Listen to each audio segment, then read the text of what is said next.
Welcome to the Dreams of Consciousness podcast. If the two of you would be so kind, would you mind introducing yourselves? My name is Theo Spence. I do vocals in Rank and File. My name is Matt Owen, and I play guitar in Rank and File. Gentlemen, welcome. Thank you for joining me. Thanks for Thanks having for us. having us. If the two of you would be so kind, please tell me what Rank and File is. How would you describe the music you make? Rank and File is a death grind band. So the music that we make sounds like a grindcore band mixed with a death metal band. I would say we have a punk attitude as well as far as our ethos goes and what we stand for. And a lot of that transfers into the music as well, but Death Grind is a very good bubble that it all goes into. Yeah, I think grindcore is that's kind of what's great about it. Is it's like metal music with sort of a punk attitude and a lot of crossover in those areas. Yeah. And as far as the death metal side of your sound goes, is there any specific sound that you draw influence from, or maybe a specific country? I would say that we draw influence from a certain rotten sound, one might say. That's more of a grind band, but as far as death metal goes, like the old school Swedish stuff, like Dismember, Entombed, a lot of that like groove is definitely prevalent in our songwriting and music. The groove and the groove and the guitar tone as well, right? Correct. Yeah. We definitely love our HM2s. Sorry, Theo, what were you about to say? I was gonna make a joke about how we like HM2s. They just sound so fucking gnarly, you know? Yeah, I have like 15 variants of HM2s, and I make guitar pedals on the side, and I've made my own HM2 versions for people in other bands, and it's just I've been obsessed with it ever since I heard it. Yeah, ditto. I'm in my 40s now, my mid 40s, and so it was about 30 years ago that I heard Clandestine for the first time.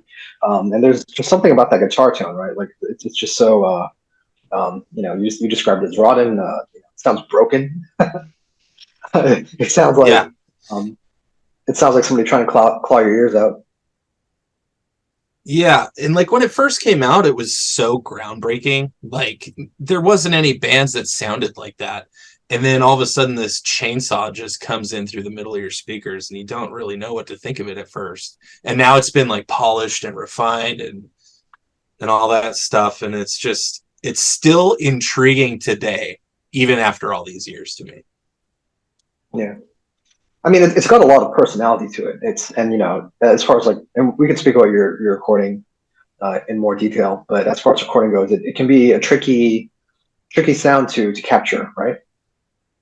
Yeah, because you're occupying a high mid frequency. I'm gonna get real nerdy. I hope that's okay with you. You asked the wrong guy. You're occupying a high mid frequency that also hogs a lot of space with other instruments. So when you're really diming that sound, you have to EQ all other sounds on your record a little bit more differently than you would, and kind of make that shine more than you would on your average guitar tone. Yeah. I mean, as far as the different pedals that you use, are there any of the modern variants that you prefer, or that you think are as good or better than the original HM2? There's a lot that are, I think, better is I don't know, it's a double-edged sword to use because the original was so iconic and it carved a path for others to branch off of. And now you have pedals that can dial in the low mids, the high mids, the treble.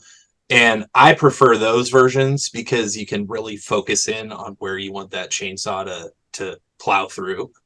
And clean blend. Yeah, clean blends as well. You can mix with there's pedals that let you mix with other distortions. I really like the ones that I use. I use a Blackhawk Heimdall, and a Blackhawk Sauron for my live rig. I really like bare amps, heavier metal. I like the stuff that Abominable did with the HM2 blend knob. I know Theo has one. I have one. He only did them for like a year back in 2020, and he said they were too hard to make, so he stopped. There's all sorts of one knobs that are cool, but for me personally, I use Blackhawk amplifiers, pedals, and I also built them. So, little plug there. So, guys, would you mind telling me about the origins of Rank and Vile and what your intentions were when you first put the band together? I guess I'll start off with that. I met Theo years ago when I was playing in a melodic progressive death metal band. Theo was playing in a melodic progressive death metal band, and we played shows together in those respective bands. And we would talk pretty frequently about other music we would listen to, and there was other bands in the area. You know, when you play in bands in any region, you get to know a ton of people. And eventually all of those bands kind of settled down and weren't very active. And I wasn't playing in a band. I sold a lot of my equipment.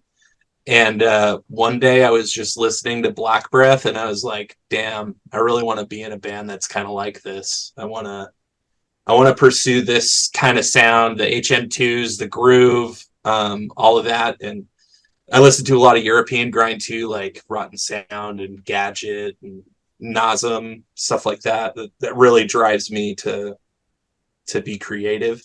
And so I actually reached out to our bass player first because I know he loves that kind of music and he wasn't active.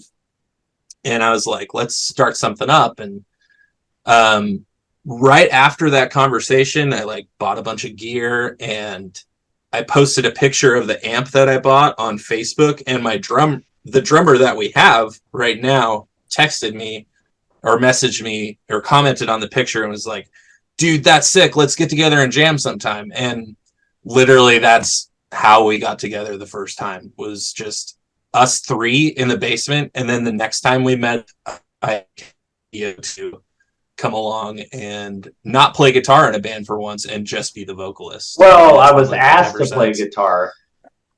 Really? You don't remember I that? forgot. Yeah, no. I mean, that was part of the consideration at first, but I thought it would be fun to just, because my previous project was called Velaras, VELARAAS. You can find it on all streaming services. We just released our second album, Pantheon, a few months back. Great record, highly recommended. It is a great record.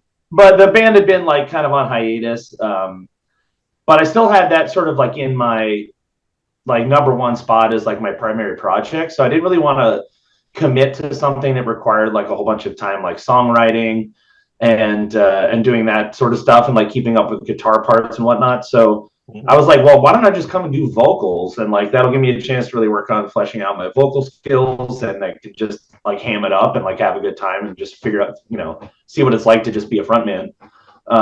So that sounded like fun. So I just came on board doing that. And Matt said he would write all the lyrics, and he still does. So that makes things nice and easy for me.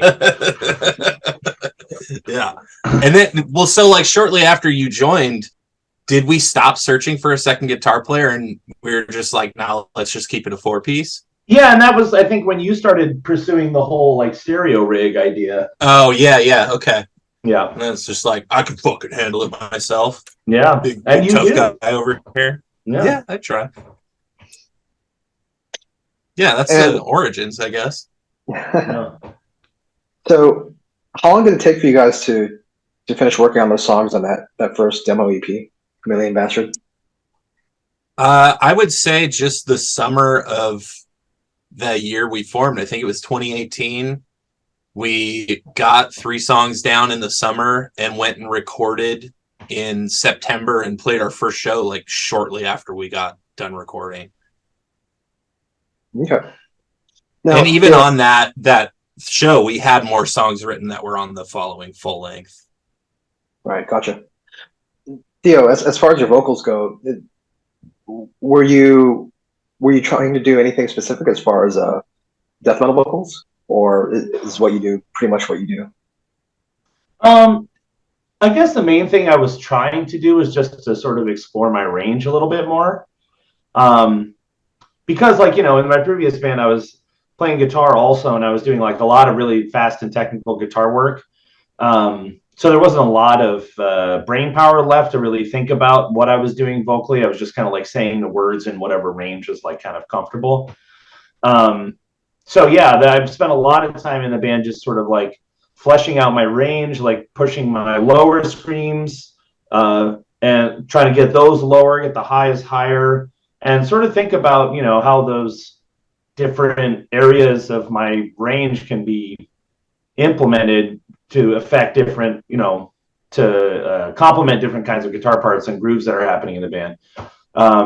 So that's something that I pride myself in, and you know, makes things a little bit more interesting to me to perform. And I think that it's a like kind of a pet peeve of mine when bands just have really monotonous, harsh vocals that kind of just do like one sort of super guttural thing without much variation.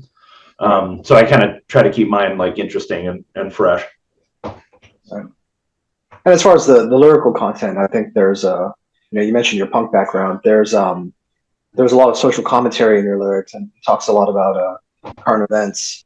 Um, so is that also um, part of the rationale for your vocals, like to get some of the emotion and some of the intensity of the lyrics out? You know, Matt and I are pretty aligned politically, so even though he writes the lyrics, I think he does a really good job of sort of fleshing out ideas that make me mad, and things that make me mad are always a good fuel for making my vocals sound the way that they do. So yeah, there are definitely times, or you know, specific things, specific lines that I'll be doing that just sort of inspired like a certain sound. And it just kind of made sense when I was like sort of plotting out my vocal pitches or whatnot. So you mentioned that Matt comes up with the lyrics, but as far as the music goes, how does a Rank and File song start? It really just starts either in the jam space where we're just fucking around and it sounds awesome. There's a couple things on this new album that started that way, where it was just like, let's just do something real dumb and caveman. And James just like started hitting the bass pedal and I made up a riff to that. But there's other songs where I'm just sitting in front of my computer, hashing out like how to make this riff work for a specific part of a song. And then I'll come to band practice and Theo's like, nah, dude, that's way too complex. That's in 5/4 time. We're not a 5/4 band. And then they just punish me and say I'm doing it all wrong. Yeah, we throw things at them and like hit them with sticks and stuff. But a lot of the times it's exactly. exactly. A lot of the times it's just one of us coming to the table with an idea and us fleshing it out together.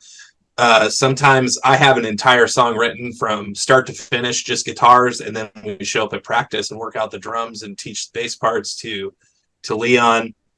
And sometimes it's just an idea somebody will throw onto the table and we'll take back home, digest it, make something of it, and bring it back and working on it together. I mean, from your progressive metal background, is there anything that you wouldn't do within the scope of Rank and File? Do you want to keep everything pretty short, pretty fast, pretty caveman? I would say that's a pretty good description. There are some parts of our songs in Rank and File that have progressive elements to them with weird rhythm structures and just weirder styles of riffs. But for the most part, like when I came into this, I wanted groove to be a very important part of it. I wanted it to be digestible because all the music that I really fucking love is easily digestible. And so with the progressive stuff, like, for example, there's no clean parts in our songs. We wrote a song, the very first song we wrote had a clean part in it, and we've played it live maybe twice and we never recorded it. And I've been downvoted and vetoed every time I've tried to add some of my high operatic clean singing into the band. It's never really gotten off the ground. Save it for the rock opera, Theo. Yeah, I guess so. Save it for the solo album. So, at the time we're having this conversation, you'll be releasing your second album very soon. It's called Worship, and it will be out on November 17th through Modern Grievance Records. When did you guys actually start working on the album? I would say during the pandemic is when we started fleshing out some of these songs. We had a tour planned for summer of 2020 with Invertebrate out of Sacramento. And as soon as February hit, we kind of stopped planning for that tour and instead started planning on writing songs. And we practice in our bass player's basement. So fortunately, we were able to continue to keep on writing and rehearsing without anything, like nothing to look forward to, I guess is the right way to say it. Yeah, and we just kind of made our own little bubble, band bubble. Mm-hmm. Yeah, and so yeah, it began right when the pandemic started, I would say. And we had like an EP already in the books that we were going to release later that year after that tour, and just like all the plans we had took a halt. And we did take a little break, I would say like maybe a month or two, where we were just like band is. There was some stuff that happened during that time. Yeah, we'll just like do our own thing for a couple months, but we didn't really take any long hiatuses during the pandemic and focused on writing. Yeah. Did you go into Worship wanting to try anything new or do anything different from your previous EP and album? I think that our music has just grown into what I've wanted to sound like this whole time. Like our demo at that time was a really good start to what this band was going to sound like. Our full length that released after that, there's songs on there that we have never played live that just aren't really the direction we wanted to go in. But still, even when we were writing and recording that full length, we were like 8 months into the band, we were still like figuring out we wanted to download. But I would say right when we started writing the follow-up EP of Oxycretin is where we really got direction of where we wanted to go. And with this full length, we just kind of expanded on that and focused on like the groove that we curate and just like wanted to be heavy as shit. And we wanted to go a little bit faster direction. I do know that because the bands we just kind of ended up playing with were all really fast bands and they're all sick as fuck. And like, we're sitting here playing a doom riff on this old song that we wrote 2 years ago. And it's just, it wasn't really the vibe that we ended up being in. We have been hanging out with a lot of like grindcore and power violence bands for the last like 2 years. Yeah. Yeah. But before the pandemic, we would just play shows with whoever. Yeah. Like we'd go on a bill with a doom band and a black metal band and just whatever. And they're all sick people. And I love those people and those bands, but like, it's not really what we ended up sounding like. We have a good, it's nice that we have some of those older songs that have like some of those other stylistic elements, because I think we can and still do like sort of have the ability to warp our set list for any given show to kind of, this is like some of the slower stuff, this is some of the deathier stuff, here's some more grindcore songs, like and kind of tailor it to the show that we're playing. Yeah, I agree. We fit on a hardcore bill, we fit on a grindcore bill, we fit on a death metal bill. Yeah. And we curate our set list like that for those shows or festivals or whatever. Matt, was it between Oxycretin and the new one that we tuned down another half step, or was it? Yeah, it was. Yeah, I forgot that we did that. Yeah.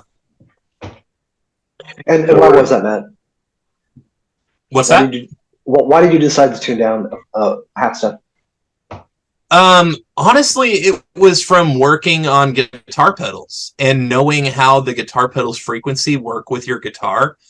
And knowing that C, like we were in drop C, and like the input caps on guitar pedals have a lower frequency that's been able to accept it. And so I was like, let's just go further, and my sound's not going to flub out, and it's still going to be like have that gnarly aggressive sound to it. So that was really what did it. It's just learning about audio frequencies and how pedals interact with them.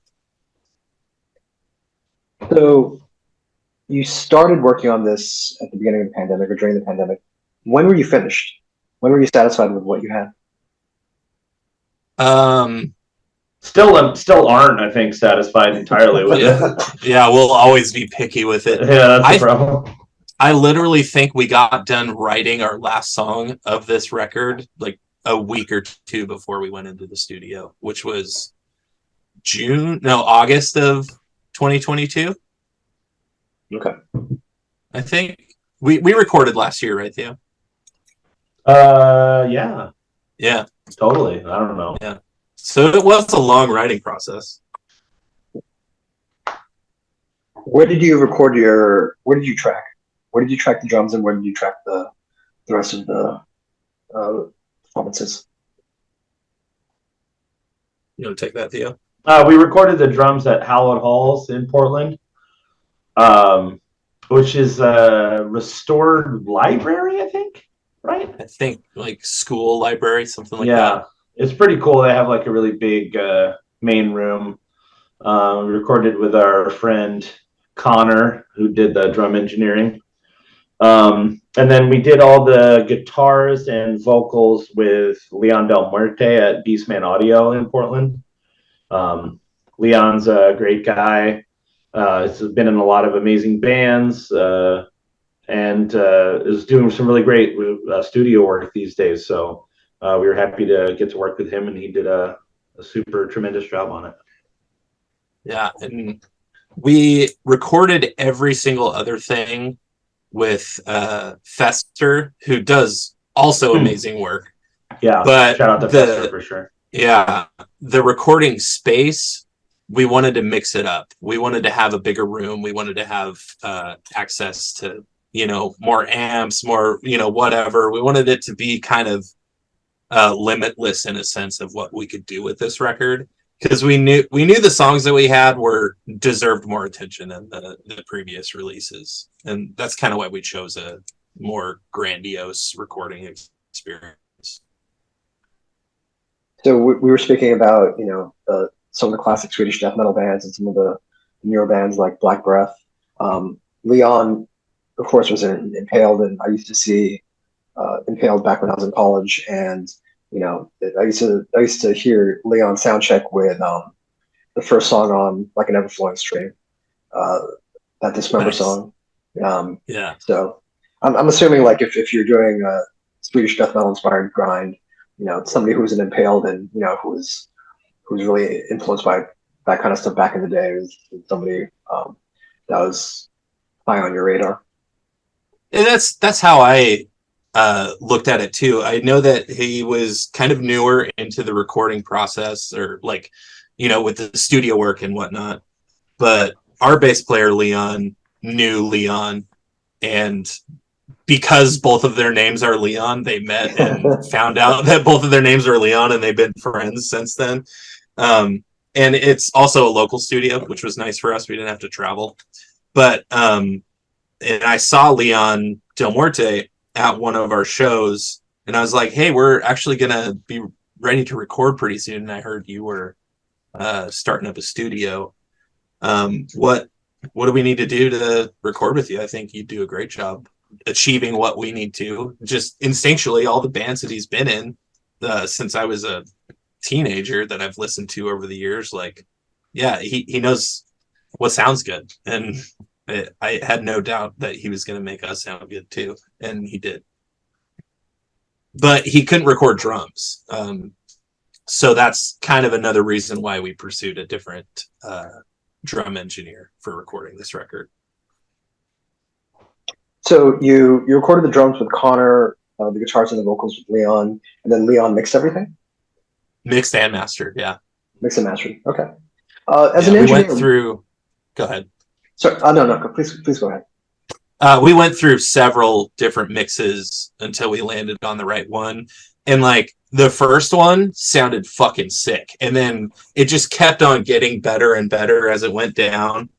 And then we did like a master, and we were like uploading to SoundCloud and shooting it to people. Be like, yeah, we're gonna release this pretty soon. Where do you think we should release it from? And then like once we were ready to actually release it, we were talking to Leon about, formats we're doing and all that stuff. And he's like, hold up, I just got all this new mastering signal stuff. Let's go ahead and pass it at another master. And then like it sounded even sicker the next time it goes. So there's like probably 7 variations of this album that we've listened to.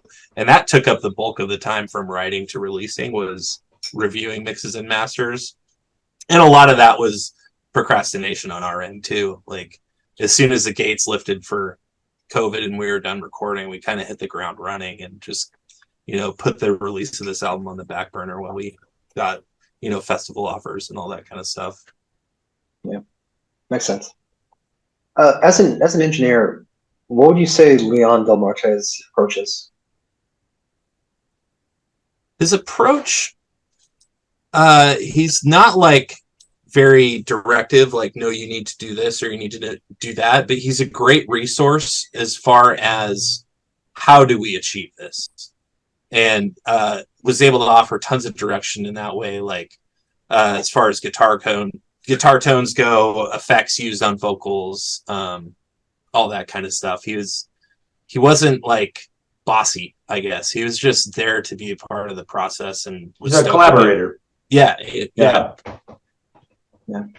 So I'm not familiar with Fester. He's come up on the podcast before with a different band, but obviously Leon, decades of playing death metal and grindcore, in addition to being an engineer. Is it different working with a guy who's been so involved in this type of music? Theo? It's hard to say. I mean, like, Fester is someone who he has played in, and I think does play in bands still, and he has recorded a ton of bands of our ilk, and similar like sort of death metal bands. So I think as far as like their like the experience that they brought to the process, I think both of them were comparable, but definitely had different styles of their own styles engineering wise. Like Fester, I think tended to suggest things more. He would like be a little bit more proactive about throwing ideas out. Whereas Leon, like Matt was saying, like was a great person to like bounce ideas off of, and kind of be there as a second or third opinion on how he thought things should go if we were sort of at an impasse on something. But yeah, they both did tremendous work and were great to work with. Also, like have nothing but good things to say about both of them. How would you compare the sound of the album in terms of the production to Redistribution of Flesh? I feel like it's a lot bigger. And with Redistribution of Flesh, you can really hear the HM2 tone more. But with this one, I feel like it's expanded upon and not such a focal point, which what I really wanted to achieve. And like everything is just bigger sounding, I think. I would say the last one sounds a bit grittier overall, and the new one sounds maybe a little bit more polished, but not in like a sort of overly sort of overproduced way. But like Matt says, it's bigger. You can hear the separation between things a lot more. But the last one has like sort of that kind of grimier sound to it, which I also enjoy. Yeah. I mean, when we say polish, we mean like polishing the saw blade, right? Yes. Yeah. The edges on this are a lot sharper. Yeah, this one will cut you more effectively. The other one might give you like tetanus. Either way, you're in bad shape, buddy. So at the time we're having this conversation, you will be playing a few shows. Unfortunately, by the time the episode is up, I think the shows will be long in the past. But Do you guys have anything planned for next year, or maybe the end of this year?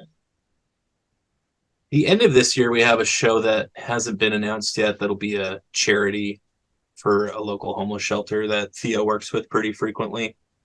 Um, Still gotta make a flyer for it, but it'll actually be the debut of a new local band that maybe Theo can speak about.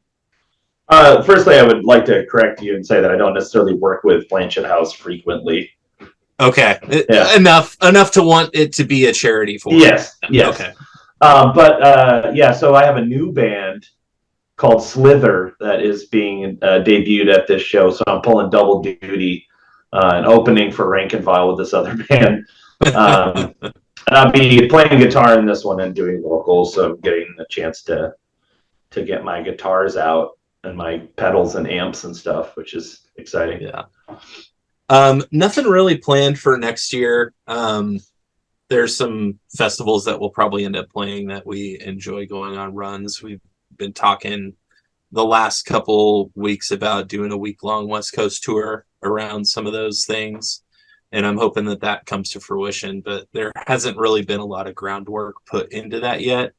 And at this point, but by the time this episode airs, it'll probably be more solidified in stone. Theo, do you want to say anything about Slither? What kind of music? How people can find you online? I mean, you can't find us online yet because this is like we don't even have a bass player yet, so we're playing a show as a two-piece to try to hopefully drum up some interest in that. But it's gonna be it's like sort of like a metallic post-hardcore thing. I've given influence bands as being like Converge and Ken Mode and At the Drive-In, Refuse, stuff like that. So it's kind of like some stuff that interests me that I haven't really delved into much in my musical career. So I'm excited about that. But yeah, we have an Instagram. I think it's Slither PDX. There's nothing on there yet, but there will be at some point. So check that out, I guess. I did just remember something that we have next year. We are playing a festival in Kelso, Washington, early January. Some headliners are Cartilage, Embryonic Devourment, Necrofilth. A lot of death metal bands, a lot of grindcore bands from the West Coast, all meeting up in Kelso to play a 2-day festival, January 12th and 13th. So that'll be fun. Awesome. Yeah. Tell the Cartilage guys I said hi. I will. Guys and girl. Yeah. Folks. The Cartilage people. Yeah. So by the time people hear this podcast, the second Rank and Vile album, which is called Worship, will be out. Fellas, how can people order the album? What's the best way to get it? You can go directly to our Bandcamp, rankandvile.bandcamp.com. You can go to the label's website, moderngrievance.com. You'll have your option of 12-inch vinyl or a double-sided cassette. The album just replays on both sides, so you never have to worry about rewinding it. And there's some merch up there too that coalesce with the album. Coalesce is probably the wrong word to use. It is, yeah, it is, yeah. definitely, yeah. While you're if you're checking out Modern Grievance, make sure to buy everything that every band on that label has done because they're all super sick. Yes, very, very sick stuff on that label, and we're very stoked to be working with them for this release. For sure. So I'm actually not familiar with Modern Grievance. Can you tell me a little bit about the label? Yeah, the label is based out of Seattle, Washington, started a couple years ago. Very DIY ethos, very hands-off as far as the creative process goes. The person that runs it, his name's Clint. He's an absolute gem, and I love him. Has a really good background in marketing, which is what I have no background in, what any of members of Rank and Vile have a background in. And it was definitely the missing piece of what we needed for this release. And we're very DIY as far as our ethos goes. The shows we play, the tours we book, the merch we print, everything we try to do as much as ourselves as possible. But with that missing piece, they were able to plug those holes very efficiently. And Yeah, they're great people. They've had our friends Nurser up in Seattle.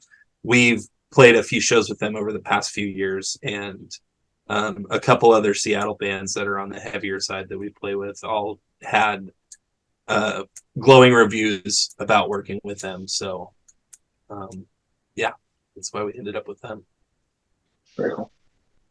And if people want to follow Rank and Vile online and find out about the tour dates and the festivals that you mentioned, what's the best way to do that?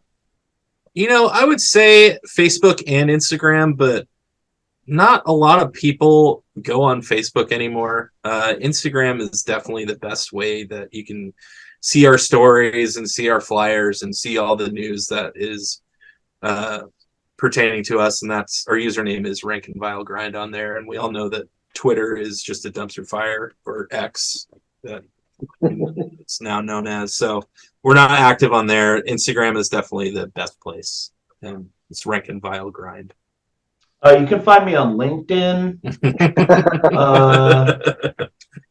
Christian Singles, I'm on there a lot. Farmers Only? Do you have a Farmers Only? Yeah, subscribe to my OnlyFans. I post a lot of foot-related content on there. And if I want a Rank and Vile patch, how can I order that? Bandcamp would be the best place. We have back patches on there right now. But if you want a patch, just show up to our shows and ask for one. They're super cheap, and we don't mind giving them out for free. But if you got a couple bucks to throw away, that's great too. All your merch goes through Bandcamp? All the merch goes through Bandcamp. Every once in a while, when we have a bunch of old stock of merch that just hasn't sold, like a couple oddball sizes, we'll throw up a Big Cartel web store, and that's rankandvilegrind.bigcartel.com. But it's not up right now. It goes up maybe once every, just to clear out some old stock. And we usually toss free patches in and stickers and all that stuff to anybody that orders from there. But if you want to know when we have those sales, you can follow our Instagram. Very cool. So, Matt, you mentioned that you make custom pedals. Where can people find out about that? Yeah, I make pedals for Blackhawk Amplifiers. That's BLACKHAWK. And that is at blackhawkamplifiers.bigcartel.com. And it's not my company. I just assemble pedals, and I have a lot of input on new designs and prototypes and all that stuff. It's owned by my friend Brooks, and he taught me everything I know about making pedals and designing circuits and all that kind of stuff. And I love it, and his products are sick, and you should get a pedal. The ones I use are the Heimdall and the Sauron, but there's a lot of products for everyone on there. There's noise gates, EQs, fuzzes, distortions, overdrives, synth gear, all sorts of stuff, and it's all great. Great pedals. I use 2 of them on my board. Oh, very cool. Is there anything else you guys want to say? Free Palestine? Free Palestine, yeah. Could say that. Hopefully that's all solved by the time of this podcast airs. I'm sure it will be. I'm sure everyone will put their weapons away and gone home. Yeah. And Lockheed Martin is folded. Donald Trump will have been executed for high triumphs and misdemeanors. Yeah. You guys are going to get me investigated by the FBI. Thank you, guys. I think that's it, though. I mean, yeah, support other Pacific Northwest bands. Yeah. Just to name a few off the top of my head: Magdalene, Dry Socket, Rat King, Nurser, Worth Nothing, Generation Decline, Volnir, Vitriol, Velaros. There's still that one in there.